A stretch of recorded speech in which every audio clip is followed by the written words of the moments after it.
now is that marketing is all about volume. And if you believe that, then the natural extension of that belief says when times get tough and primary demand starts to fall off, we should do anything we can in order to hold on to that volume. Indeed, anything we can to try and get more and more volume.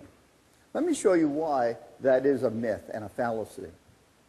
For the average North American business, if I take a product designed to sell for $1, and I reduce the price of that product by one lousy penny, 1 lousy percent, the moment I do that for the average North American business, I experience an erosion of profitability somewhere in the order of 11%.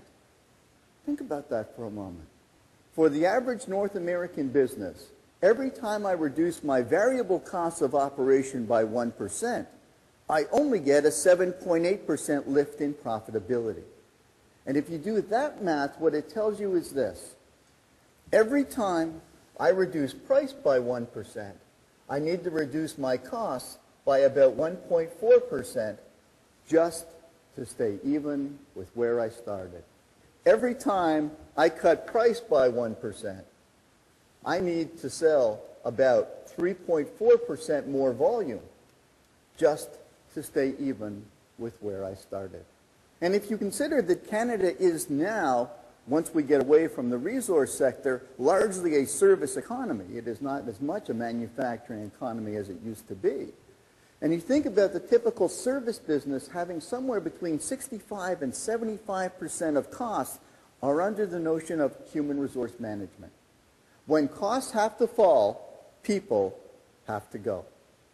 A price cut is a stroke of a pen, right? That's the beauty of price as a competitive weapon. It's immediate. It requires no execution skill other than a willingness to make less money.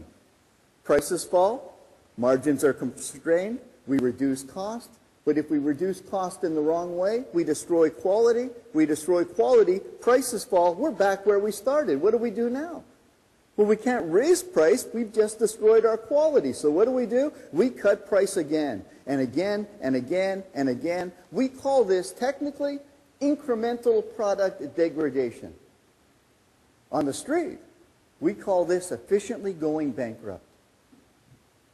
Welcome to Eaton's of Canada. There are 3 things I'd like to suggest we can do. Number 1, we can actually build share without sacrificing prices, and we can only do this in a down economy. Second thing we can do, we can find ways to reduce costs without destroying quality in the process. And third, and this is an important one, remember that value is not measured solely by price.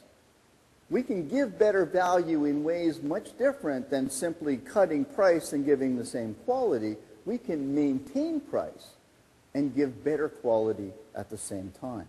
And when you start to create value by enhancing quality at existing prices instead of giving it to them in the form of lower price, now you create a whole host of marketing opportunities to become a more complete and total solution. So how can we build share without cutting price? What is there about recessionary times that provide us with this great opportunity?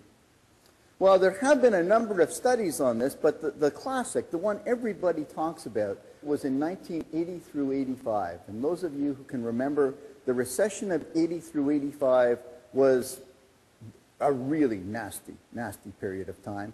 And over that period, what McGraw-Hill discovered was, when it split the universe of advertisers into 2 groups, those that continued to spend and those that cut back on spending, what they discovered was those that continued to spend outperformed the non-spenders both during the recession and in the first 2 years of recovery.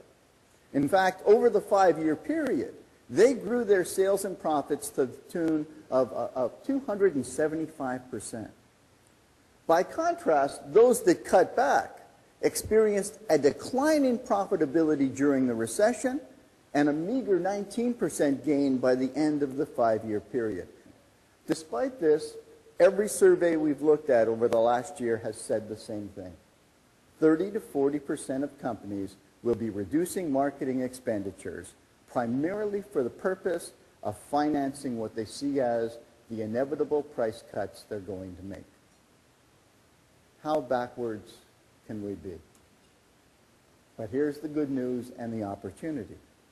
What this says is, if 30 to 40% are going to spend less money, then you can accelerate, increase your share of voice, not by spending more, but simply by spending what you've already been spending.